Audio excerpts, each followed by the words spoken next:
जिहादी आएंगे बाद, योगी मॉडल से होगा इलाज। योगी मॉडल से जिहादियों में डर, योगी मॉडल से कट्टरता पर प्रहार, योगी मॉडल से होगा जिहादियों का हिसाब। अगर जरूरत पड़ी तो कर्नाटक में भी आएगा योगी मॉडल, ये कहना है कर्नाटक के मुख्यमंत्री बसवराज बोम्मई का। लेकिन क्यों, ऐसी क्या जरूरत आन पड़ी जो योगी की मांग अचानक कर्नाटक में जोर पकड़ने लगी? तो आपको बता दें कि योगी एक इंसान नहीं है, योगी अब एक सोच बनती जा रही है। और अगर वाकई में जिहादियों के फन को कुचलना है तो योगी मॉडल ही एकमात्र रास्ता बचता है। जय श्री राम, मैं हूं आपके साथ अभिषेक पुंडीर और आप देखना शुरू कर चुके हैं कैपिटल टीवी का स्पेशल शो थर्ड आई। थर्ड आई को शुरू करने से पहले आपके लिए एक बड़ा सवाल, क्या देश में पीएफआई को बिना किसी देरी के बंद कर देना चाहिए? इस सवाल का जवाब कमेंट बॉक्स में जरूर दें। थर्ड आई में आज बात होगी कर्नाटक में प्रवीण नेतारू हत्याकांड की। हत्याकांड के बाद मांग उठ रही है योगी मॉडल की। जिस थाली में खाना है उसी में छेद कैसे करना है, इस बात को जिहादी अच्छी तरह जानते हैं। नूपुर के बयान के बाद यूपी में दहशतगर्दी ने जन्म जरूर लिया, लेकिन उसे शिशु अवस्था में ही कुचल दिया गया। दहशतगर्द जानते हैं कि यूपी में इनके साथ क्या हो सकता है, इसलिए सर तन से जुदा करने की हिमाकत नहीं करते। पहले आपको कर्नाटक की घटना से रूबरू कराते हैं, उसके बाद आप समझेंगे कि क्यों यहां योगी की मांग की जा रही है। प्रवीण नेतारू ये वो शख्स हैं जिनकी अभी हत्या की गई। ये जो तस्वीर आपके सामने है ये प्रवीण नेतारू की है। ऐसा बताया जा रहा है कि 3 लोगों ने धारदार हथियारों से निर्मम हत्या कर दी। 2 हत्यारे पकड़े गए जिनके नाम हैं शफीक और जाकिर। ऐसा बताया जा रहा है कि शफीक के अब्बाजान प्रवीण की दुकान में काम करते थे। अब्बाजान का यह भी कहना है कि प्रवीण अक्सर उनके घर आते जाते थे। शफीक और प्रवीण में अच्छी बातचीत थी, अच्छी दोस्ती थी, इसलिए शफीक को प्रवीण की हर मूवमेंट की जानकारी थी और दुकान से आते वक्त प्रवीण को रोका गया और बाद में बर्बरता के साथ मौत के घाट उतार दिया गया। आपको यह भी बता दें कि प्रवीण का कसूर क्या था। प्रवीण ने एक फेसबुक पोस्ट किया था जिसमें लिखा था कि राष्ट्रवादी विचारधारा का सपोर्ट करने के लिए एक टेलर का गला काटकर हत्या कर दी गई और इसका वीडियो भी बनाया गया। इसके बाद पीएम मोदी को भी टारगेट किया गया। यह घटना ऐसे राज्य में हुई जहां कांग्रेस सरकार है। क्या अब इस मामले में कोई कुछ बोलेगा? इतना कहने पर प्रवीण को मौत के घाट उतार दिया गया। हिंदुओं को ये जिहादी गाजर मूली की तरह काट रहे हैं और हिंदू गांधी जी की नीति पर चलता हुआ आसानी से कट भी रहा है। कब समझेंगे? अब गांधी जी वाला समय नहीं रहा। इन्हें हिंदू होने की सजा दी जा रही है। ये वीडियो देखिए, ये लोगों का गुस्सा है जो अपने ही सांसद पर उतर रहा है। लोग नेताओं को जान से मारने पर उतारो हैं। ये लोग अगर यही जज्बा खुद के लिए दिखाएं तो बेहतर रहेगा। जानें बचाई जा सकेंगी, इन जिहादियों को कुचला जा सकेगा। कश्मीर में राहुल भट्ट की हत्या हुई। किशन भारवाड़, हर्षा, अंकित सक्सेना, कमलेश तिवारी, जीतू मोहन, नागाराजू, कन्हैया लाल, उमेश कोले, निशंक राठौर और अब प्रवीण नेतारू। ये नाम उन लोगों के हैं जिन्हें हिंदू होने की सजा मिली।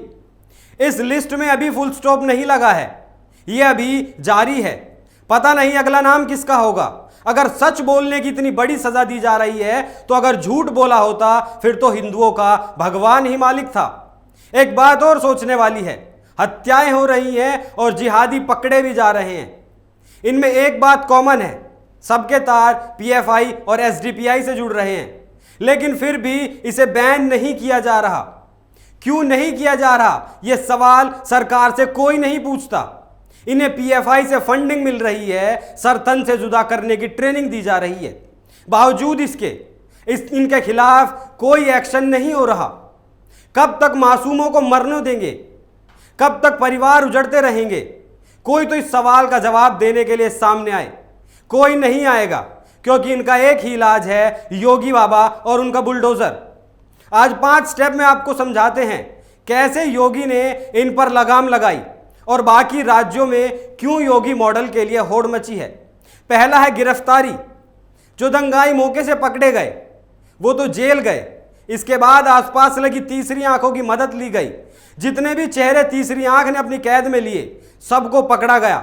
जो नहीं पकड़े गए उनके पोस्टर चौराहों पर लगा दिए गए, बड़े बड़े होर्डिंग्स, और जो उसके बाद भी पकड़ में नहीं आया उसे दूसरे स्टेप के साथ पकड़ा गया, मतलब बुलडोजर कहते हैं जब बुलडोजर चलता है तो धरती कांपती है, लेकिन यूपी में धरती के साथ साथ जिहादियों और आतंकियों की छाती भी कांपती है। जुमे की नमाज के बाद कानपुर में, प्रयागराज में, सहारनपुर में जिहादियों ने प्रदेश को आग के हवाले करने की कोशिश की, लेकिन कैमरे की आंख ने जिसको भी देखा चौराहों पर उनका पोस्टर लगा दिया गया। जो दंगाई पोस्टर लगने के बाद नहीं पकड़े गए उनके ठिकाने बुलडोजर ने अपनी जद में ले लिए। जितने भी दंगाई पकड़े गए वो अपनी 7 पुश्तों के लिए मिसाल बन गए। बच्चों को सलाह देकर जाएंगे कि कुछ भी करना लेकिन पत्थरबाजी नहीं करना, और योगी के रहते तो भूलकर भी मत करना। योगी सरकार का तीसरा स्टेप था प्रॉपर्टी को जब्त करना। जितना नुकसान दंगाइयों ने किया उसका भुगतान भी इन्हीं से कराया गया, और तो और इनके जो अवैध निर्माण थे उन्हें भी ध्वस्त कर दिया गया। प्रयागराज वाला जावेद पंप इसका जीता जागता उदाहरण है, जिसका केस सुप्रीम कोर्ट की चौखट पर है। और मजे की बात यह है कि इसका केस जमीयत हिंद लड़ रही है, जो कि भाईचारे के संदेश को मजबूती देती है। क्या मजाक चल रहा है? सामने आने की हिम्मत नहीं है, लेकिन पीछे से पूरा साथ दिया जा रहा है। इन जिहादियों के लिए महंगे वकील साहब केस लड़ रहे हैं। चौथे नंबर पर आती है SIT। यूपी में भड़के दंगों के लिए SIT का गठन किया गया। दंगों से जुड़े केस सीधे SIT के पास जाते हैं, और SIT की जांच को तो हर कोई जानता ही है, उसे बताने की जरूरत नहीं है। योगी सरकार का 5वां स्टेप है बेल, मतलब जमानत। इन आरोपियों पर NSA जैसी गंभीर धाराएं लगाई जा रही हैं, जिसमें जमानत मिलना तो दूर, जमानत की अर्जी डालना तक भी मुश्किल है। हालांकि योगी चाहते नहीं थे कि वो इतने गंभीर कदम उठाएं, लेकिन इन जिहादियों ने मजबूर किया। ये जिहादी दूसरी कोई भाषा समझते ही नहीं, क्योंकि यूपी में ये एकलौता मामला नहीं है। यहाँ लव जिहाद जोर पकड़ रहा है। यहाँ धर्मांतरण अपनी जड़ें जमाने में लगा है। यूपी देश का पहला राज्य है जहाँ लव जिहाद के लिए सबसे पहले कानून बनाया गया। उसके बाद और राज्यों ने योगी सरकार के इस कदम को सराहनीय बताते हुए बिना देर किए हुए अपना लिया। आज इन जिहादियों की जो मानसिकता है उसके लिए पूरे देश को एक सूत्र में बंधना होगा। वोटों की राजनीति से ऊपर उठकर सही को सही और गलत को गलत कहने की शुरुआत करनी होगी। यहाँ सब नेता मुस्लिम का चोला ओढ़कर सत्ता पर कब्जा चाहते हैं, जिससे देश को लूट सकें, अपने घरों को महल बना सकें। और इसकी शुरुआत आज से नहीं हुई, ये आज़ादी के बाद से ही चलता आ रहा है। इसकी जिम्मेदार है कांग्रेस।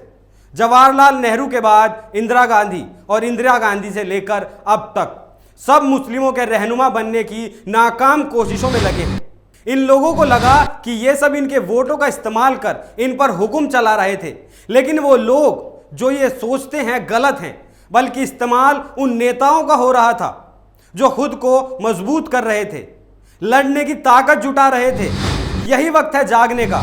अगर अब नहीं जाग पाए तो कभी नहीं जाग पाओगे। खुद के लिए खुद ही लड़ना पड़ेगा। सरकार कानून बना सकती है या बने हुए कानूनों को सख्त कर सकती है। हर सरकार की अपनी सीमाएं होती हैं।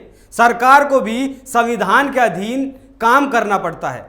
गाजर मूली की तरह कटना बंद करें, खुद के लिए बेहतर चुनें। सर तन से जुदा के नारे को नाकाम करें। सतर्क रहिए, सुरक्षित रहिए। कल फिर मिलेंगे एक ऐसे ही मुद्दे के साथ। तब तक देखते रहिए कैपिटल टीवी। नमस्कार।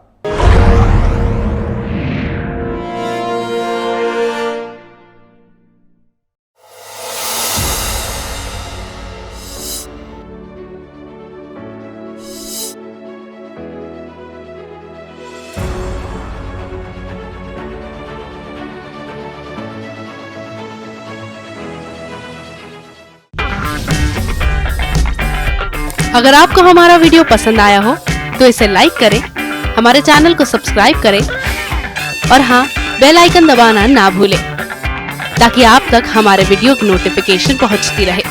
आप अपना सुझाव हमें कमेंट बॉक्स में दे सकते हैं। हमारे साथ जुड़ने के लिए शुक्रिया।